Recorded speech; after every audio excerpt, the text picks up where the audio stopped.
السلام علیکم ورحمۃ اللہ نحمده ونصلی علی رسوله الکریم اما بعد فاعوذ باللہ من الشیطان الرجیم بسم اللہ الرحمن الرحیم عن جریر بن عبد اللہ رضی اللہ تعالی عنہ قال قال رسول اللہ صلی اللہ علیہ وسلم من لا يرحم الناس لا يرحمه اللہ صدق اللہ العظیم۔ سیدنا جریر بن عبداللہ رضی اللہ تعالی عنہ سے روایت ہے، فرماتے ہیں کہ رسول اللہ صلی اللہ علیہ وسلم نے فرمایا من لا يرحم الناس، جو شخص لوگوں پر رحم نہیں کرتا،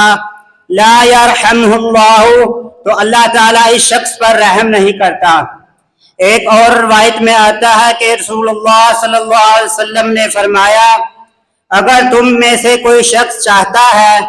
کہ اس کے رزق میں اضافہ کر دیا جائے اور اس کی عمر بڑھا دی جائے تو اسے چاہیے کہ صلہ رحمی کرے۔ صلہ رحمی کا مطلب یہ نہیں ہے کہ اگر کوئی شخص آپ کے ساتھ اچھا سلوک کرے تو بدلے میں آپ بھی اس کے ساتھ اچھا سلوک کریں۔ صلہ رحمی کا مطلب تو یہ ہے اگر کوئی شخص آپ کے ساتھ برا سلوک کرتا ہے یا آپ کے ساتھ زیادتی کرتا ہے تو بدلے میں آپ اس کے ساتھ بھی صلہ رحمی کریں۔ دعا ہے کہ اللہ تعالیٰ عمل کی توفیق عطا فرمائے۔